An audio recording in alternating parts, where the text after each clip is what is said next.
ఒక్కసారైనా చెయ్యాలి. నేనైతే ఏం చెప్తానంటే వ్యక్తిగతంగా సాధ్యమైనంత వరకు సంకటహర చతుర్థి వ్రతాన్ని ప్రతివారు సంవత్సరంలో ఒకసారైనా చేసుకోవడం అలవాటు చేసుకోవాలి. నేను ఎందుకు ఈ మాట అంటున్నానంటే, వేదవ్యాసుడు దేవీ భాగవతం చేస్తూ ఒక మాట అంటాడు, కాలో హి బలవాన్ కర్త సతతం సుఖదుఃఖయో నరాణం పరతంత్రాణం పుణ్య పాపానుయోగత.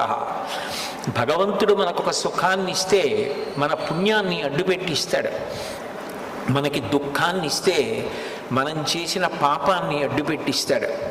నేను చేసిన పుణ్యమేదో నాకేం తెలుసు, నేను చేసిన పాపమేదో నాకేం తెలుసు, అనుభవంలోకి వచ్చేశాక తెలుస్తుంది.